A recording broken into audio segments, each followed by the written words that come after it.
देखिए, सबसे इम्पॉर्टेंट है कि हम लोग अभी जिस तरह का व्यवस्था चल रहा है, हम लोग अपने दिमाग में किस तरह कंटेंट लाते हैं, जिस तरह का हम लोग जो देखते हैं सोसाइटी में, जो समझते हैं या जो हमें बताया जाता है। तो अभी समस्या ये है कि जो सो कॉल्ड एजुकेटेड लोग हैं वो ज़्यादातर अपने प्रोफेशन तक ही लिमिटेड है, समाज में उनकी एक्टिव कंट्रीब्यूशन बहुत कम है। तो मैं एक्चुअली कैंप करने आया था, लोग हमारे पीछे पड़ गए। मैं पिछले 2.5 साल से एक्चुअली ये प्रोग्राम कर रहा हूँ, 2 से 2.5 साल हो गया। और सबसे अच्छी बात है कि मान लीजिए हम लोग बैठ के बहुत सारे विषयों पर ये चर्चा करते हैं, यार इसने ये गलत किया, ये पार्टी ने गलत किया, ये नेता ने गलत किया, ये समाज में गलत हो रहा है, ये पदाधिकारी गलत कर रहा है। लेकिन हम लोग कभी भी उस समस्या के समाधान को लेके उठ के खड़ा होकर नहीं, मैं इसको सॉल्व करूँगा, ये हिम्मत कभी नहीं जुटाते हैं। खासकर जो पढ़े लिखे लोग हैं वो ज़्यादा स्वार्थ सिद्धि में लगे रहते हैं और अपने लिमिटेड स्फीयर में काम करते हैं। समाज में जो भी हो रहा है उसको चलो ठीक है, मेरा तो लाइफ अच्छा ही चल रहा है। तो हमारा मुख्य उद्देश्य है कि अगर मान लीजिए चतरा संसदीय क्षेत्र में अगर यहाँ पे आप लेंगे तो आपके लिए क्या इंपॉर्टेंट है? आपसे पूछा जाता है कि कौन कैंडिडेट आपके लिए अच्छा होगा। यहाँ पे क्या टिकट इंपॉर्टेंट है? ये सत्य नहीं है। टिकट जो काटेगा ऊपर से आपका कोई, अगर मान लीजिए उसमें किसी तरह का पार्टिसिपेशन नहीं हुआ, तो अगर ऊपर से जो नेता आपके लिए भेजा जाएगा वो आपके लिए कभी सोचेगा? अगर एक मान लीजिए डिसीजन के नहीं, ऊपर से किसी को नेता के रूप में, आपको सांसद के रूप में भेजा जा रहा है, अगर वो गलत व्यक्ति निकला या मान लीजिए उतना कर्मठ नहीं निकला, तो 30 लाख लोगों के जीवन के साथ अन्याय नहीं है? अगर इस समाज के अगर आप हिस्सा हैं और अगर मान लीजिए अन्याय है, तो आपको उठ के खड़ा होके बोलना चाहिए कि नहीं यार, जो हो रहा है ठीक नहीं हो रहा, उसके लिए मैं कुछ कार्य करूँगा। होना ना होना एक दूसरा विषय है, लेकिन क्या आपको अपने हिस्से का कर्तव्य नहीं करना चाहिए? साथ ही साथ मेरे पास एक सेक्रेटरी रैंक के ऑफिसर आए थे। मैंने उनसे बोला कि आपको अपना डिपार्टमेंट तो बहुत अच्छा चलता होगा, दूसरे डिपार्टमेंट में लोग आपका सुने कोई ज़रूरी नहीं है। तीसरा चीज़ है कि अगर बेटा आपका DPS में पढ़ता है तो वो वहाँ पे कौन कौन बच्चा पढ़ेगा, कैसा सोचेगा, इस पे कोई आपका अधिकार है? तो क्या आपका समाज में कंट्रीब्यूशन नहीं होना चाहिए? दूसरा चीज़ है कि मान लीजिए बहुत सारी चीज़ें हैं, मैं कितना भी धनाढ़ व्यक्ति बनूँ, तो क्या मैं अपने बेटा के लिए स्कूल बना दूँगा? मैं क्या उसके लिए हाईवे बनवा दूँगा? मैं क्या लोगों के प्रकृति को बदल दूँगा कि अगर कोई व्यक्ति उससे बात करे तो किस तरह से बात करे? तो बहुत सारी चीज़ें अगर अपने पुत्र के बारे में सबसे ज़्यादा आप अगर सोचते हैं, आप बाकी भूल जाइए। तब भी आपको सामाजिक जीवन जीना चाहिए, समाज के निर्माण में आपका योगदान होना चाहिए। पहली प्राथमिकता ये होनी चाहिए हमारी कि जो एज ए लीडर, कि अगर मान लीजिए चतरा संसदीय क्षेत्र कहा जाता है कि डिफ़िकल्टी और चुनौती से भरा हुआ है, समस्या भी बहुत सारा लेवल पर आया था, तो सबसे पहले मैं अपने आप को क्लीन करूँगा।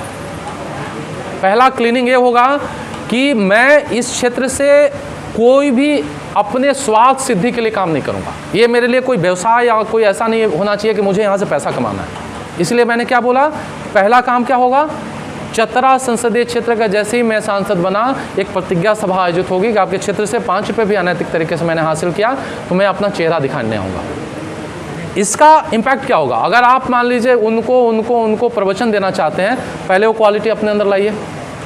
अगर मैं 5 रुपया नहीं कमाऊंगा तो यहाँ पे जो भी पदाधिकारी और विधायक, अगर मान लीजिए अगर उसकी इच्छा है कमाए, लेकिन देख के उसको तो लगेगा ये व्यक्ति कितना अच्छा है, मैं कितना नालायक हूँ कि मैं चोरी करता हूँ, ये तो नहीं करता है। शर्म आएगा कि नहीं? अगर लगातार शर्म आएगा तो आदमी, बेशर्म आदमी शर्म करते करते सुधर जाता है। और अगर मान लीजिए पैसा मेरा उद्देश्य नहीं रहेगा तो जो कार्य मैं करना चाहता हूँ चतरा संसदीय क्षेत्र का, वो सब कुछ कर सकता हूँ कि नहीं? सबसे इम्पॉर्टेंट है एजुकेशन, बहुत बड़ी चीज़ है। दूसरा सामाजिक विकास। सामाजिक विकास कैसे होगा कि जब आप मान लीजिए सांसद बन गए, आप मुखिया से नहीं बात कर रहे हैं, सरपंच से नहीं बात कर रहे हैं, आप जिला परिषद से बात नहीं कर रहे हैं, आप विधायक, आप मुझे बताइए कि ये आपके पिछले 10 साल में एक कोई टाइम ऐसा संयोग बताइए कि आपके 5 विधायक और सांसद एक जगह बैठ के बात किए हैं? हुआ ऐसा? तो आपको एक केयर टेकर की भूमिका, एक गार्जियन के रूप में, और सबसे ये आप लोग समझिएगा, आप सांसद का मतलब आप बहुत बड़ा चीज़ बन गए। आपकी सक्षमता तभी बढ़ेगी जब आप सबको लेके चलिएगा, सबके साथ यूनाइटेड रहिएगा। सबको, अगर मुखिया जी को कल होकर मान लीजिए कोई समस्या है, उनको मैं निकाल दिया एज ए सांसद, उनको जो मैं बोलूँगा करेंगे कि नहीं करेंगे? मैं रांची में बैठा हूँ, डॉक्टर भी हूँ, वो तो निकालने का मुझे अद्भुत क्षमता भगवान दिए ही दिए हैं। उसके अलावा भी मेरा कॉन्टैक्ट है पर्सनल लेवल पे। सांसद के लेवल पे यहाँ से लेकर दिल्ली तक रहेगा। मैं बात भी करूँगा, वो भी लोग बहुत ध्यान से सुनेंगे, भाई कोई चर्चा हो रहा है जिसको सुनना चाहिए, और मुझे प्राप्त कुछ भी नहीं करना है, मेरा व्यवस्था बहुत टाइट है। तो हम यहाँ के लिए उपयोगी जैसे ही होंगे, तो यहाँ अद्भुत, यहाँ किस चीज़ की कमी है? आपके पास किसी चीज़ की कमी है? यहाँ तो केवल जगह को शांत कर दिया जाए ना, तो स्ट्रेस एंजाइटी कम करने के लिए पूरा रांची से लेके धीरे धीरे पता चलेगा, तो दिल्ली से लोग इस जंगल में घूमने आ जाएंगे, भाई बहुत तनाव में है, अगर 5 दिन 6 दिन चतरा के जंगल में, लातेहार के जंगल में घूम के आएंगे तो हमारा स्वास्थ्य ठीक हो जाएगा। और अगर मान लीजिए आज के 65-70 साल पहले अगर नेतरहाट जो था लातेहार में था, तो नेतरहाट तो धीरे धीरे कमज़ोर हो गया। तो सारे लोग नेता थे ना, डॉक्टर अभिषेक किसी तरह से नेता आपको लग रहे हैं? वही चीज़ तो आपसे पूछना चाह रहे हैं। तो नेता जो होगा नेतागिरी करेगा, उसका प्रकृति, उसका संस्कार ये बन गया है कि ये मेरा पेशा है और इसमें ऊपर नीचे दाएं बाएं झूठ बोलना, कुछ भी करना मेरा अधिकार है, बोल के नहीं करना वो मतलब ये संस्कार बना हुआ है, इसमें कोई बड़ी बात नहीं है। तो इनका क्वेश्चन का आंसर मुझे करने, मेरा अगर मैं आज तक गवर्नमेंट जॉब नहीं किया ना, मैं कॉर्पोरेट हॉस्पिटल में 1 दिन का जॉब किया हूँ। मैं रोज़ अगर काम नहीं करूँगा तो शाम तक मेरा जो रोजी रोटी और व्यवस्था है वो ख़त्म हो जाएगा। यानी रोज़ काम करना और रिजल्ट देना क्या है, मेरा प्रकृति है। तभी आज मैं यहाँ हूँ। मैं इतना आपका दवा भरा पड़ा हुआ है, इतना जो दिखाई दे रहा है, पिछले 2-2.5 साल से मैं कर रहा हूँ ना। आपके लिए 2-2.5 साल से चतरा संसदीय क्षेत्र में घूम घूम के आपके साथ कोई कार्य किया है? पार्टी के नेता और पदाधिकारी आए हैं ना, उसके साथ नेता साइड में आ गया, तो उसको किसने जिताया? पदाधिकारी और नेता जिताया और पार्टी के सिंबल पर जीता। मेरे साथ कोई पदाधिकारी और कोई पार्टी है क्या? आज तक नहीं है ना। जो भी मैं कर रहा हूँ अपने बूते कर रहा हूँ। अगर आपसे मैं संबंध और संवाद स्थापित कर रहा हूँ तो मैं कर रहा हूँ, कोई बीच में मेरा एजेंट तो आके नहीं कर रहा है। तो जो आपके साथ संबंध बना के अगर कुछ आपके विश्वास पे आगे बढ़ा है और सबका राजनीतिक करियर यहाँ से खत्म हुआ, मेरा शुरुआत हो रहा है, तो आपको क्या लग रहा है कि मैं उतना बड़ा व्यवस्था चतरा के केवल संसदीय क्षेत्र के सांसद बनने के लिए आया हूँ क्या? सर अब उनके लिए क्या कहेंगे? नहीं, मेरी बात अभी सुन लीजिए, गाथाएं रचने की कहानी बताएं। मेरी बात सुनिए, मेरी बात पहले सुन लीजिए। मेरा भी विज़न है कि पॉलिटिक्स के उस शिखर पर मुझे जाना है कि जहाँ पे लोग सपना देखते हैं। जब तक मेरा चतरा संसदीय क्षेत्र में ब्रांड वैल्यू नहीं रहेगा कि डॉक्टर अभिषेक मैजिशियन है, मैं आगे बढ़ पाऊँगा? नहीं बढ़ पाऊँगा, क्योंकि यहाँ से मैं शुरू कर रहा हूँ। और ये भी पता है कि जब मैं सांसद बनूंगा तो मेरा डॉक्टरी कॉम्प्रोमाइज़ होगा, थोड़ा होगा ना। 1100 फीस, कितना लोगों का सीएम को देख रहा हूँ, विधायक को देख रहा हूँ, रोज़ ऑपरेशन भी कर रहा हूँ, तो कोई भी सेक्रीफाइस, एक बुद्धिमान व्यक्ति ऑल इंडिया में 25 रैंक भी लाया हूँ। ऐसा नहीं है कि मैं डॉक्टर ऐसे वैसे कहीं से पढ़ के आ गया हूँ, एम से पढ़ा हूँ। तो कोई बड़ा विज़न नहीं रहेगा तो मैं छोटा मोटा काम तो ऐसे भी नहीं करूँगा। आप टाइम ख़राब कर सकते हो, मैं नहीं करूँगा। दूसरा चीज़ आप पूछना चाह रहे हो कि जो ऐसा किया उसके लिए आप क्या बोलना चाहेंगे, यही पूछना चाह रहे हो ना। जो नालायकी किया उससे आप पूछे, मुझसे क्यों पूछ रहे हैं? तो कैसा क्यों किया? मैं तो लायक वाला काम कर रहा हूँ।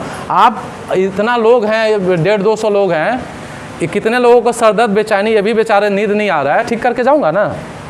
ये मैजिक वाला काम है कि नहीं? जैसा कि सर जैसा कि आपका रांची में मीनाक्षी आई हॉस्पिटल भी है जी, अभी तक सर कितने लोगों को आपने आय का ये प्रॉब्लम से आपने मुक्ति दिला दिया सर? तकरीबन जब से आपका हॉस्पिटल खुला है तब से।